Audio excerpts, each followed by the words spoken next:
Hello everyone, this is Nitin Mohod and today we are going to see how IC 555 works as an astable multivibrator.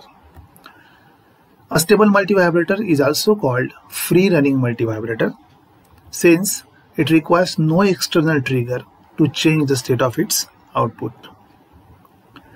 It can be designed by adding resistors and capacitor externally to the basic IC 555. That will be clear from the diagram we are going to see. The timing for which output waveform remains high or low is determined by the externally connected two resistors and a capacitor. Here two diagrams we have shown. Here in one diagram we have shown IC 555 and externally connected resistors and a capacitor. While here we have shown the block diagram of IC 555 where the idea can be very clear, along with the externally connected resistors and capacitor. Both the diagrams are same, only here we have shown IC and here we have shown the block diagram of IC. Now we will see the explanation through this diagram. So when Q bar is high, now we are talking about this SR flip-flop, and when this Q bar is high, at that time what will happen? When Q bar is high means Q will be low, and since Q will be low, the transistor will be off because low voltage will be get connected with the base of the transistor, and therefore transistor Q1 will turn off.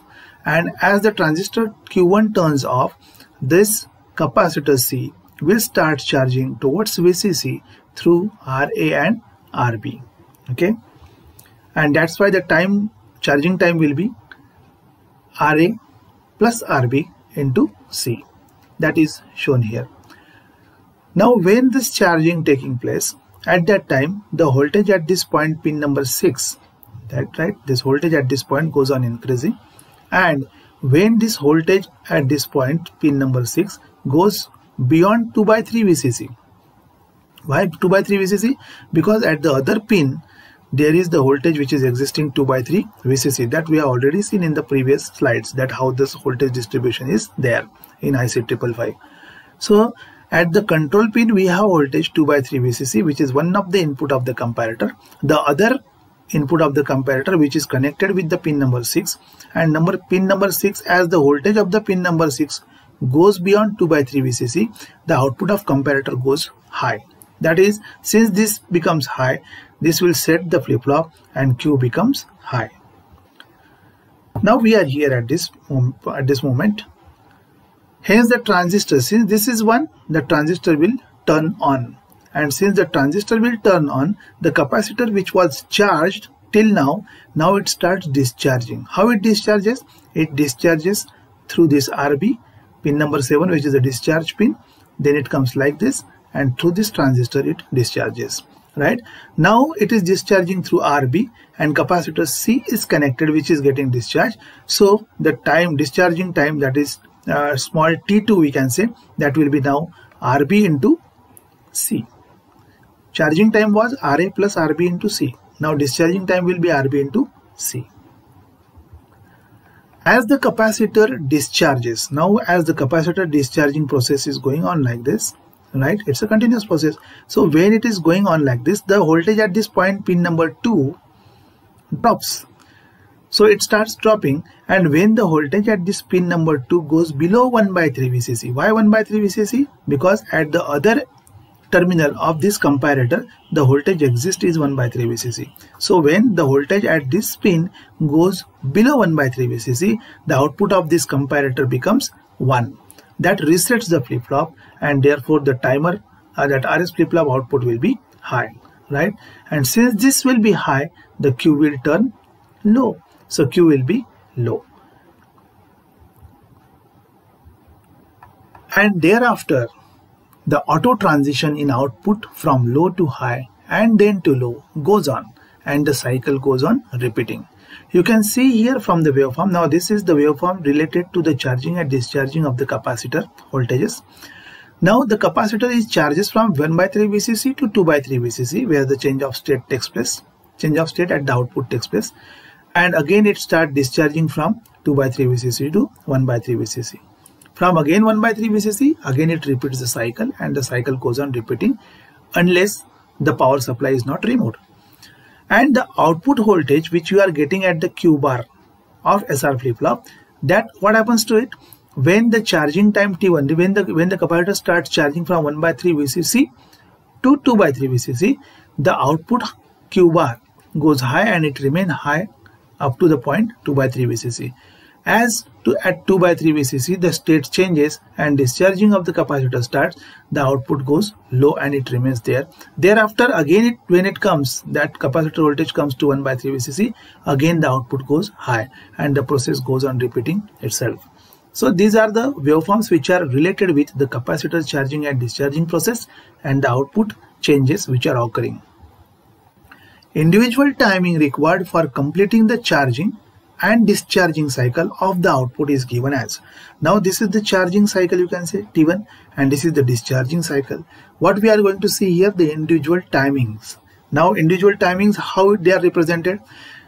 T1 is what? This is the charging cycle. This is charging cycle means from 1/3 VCC to 2/3 VCC, and you know the charging takes place through RA and RB. Therefore charging timing will be T1 will be equal to, it's a standard formula, 0.693 R into C, but here R is RA plus RB, so RA plus RB into C.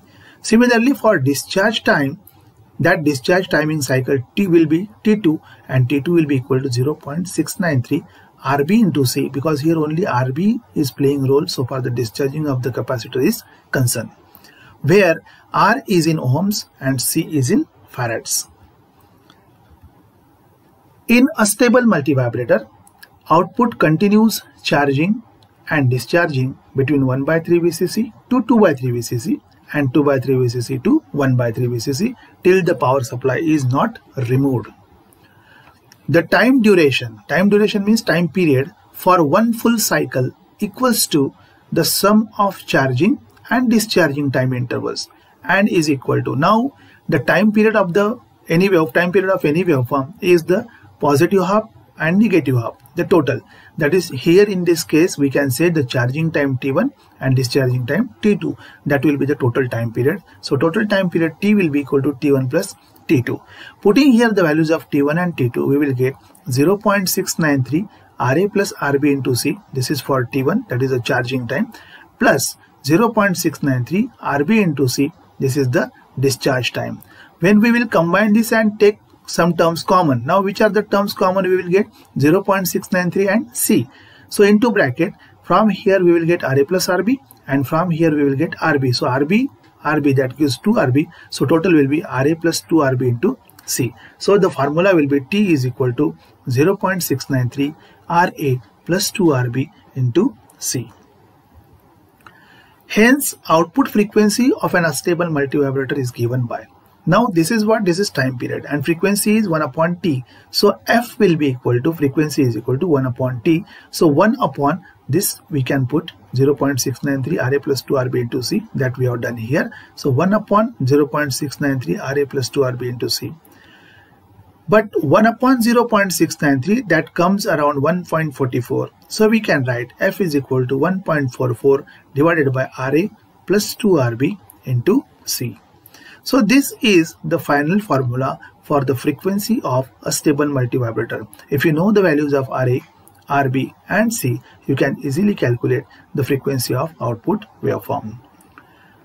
Again, the new parameter which is associated with the multivibrators, percentage duty cycle D will be equal to the, actually its formula is T on upon T on plus T off.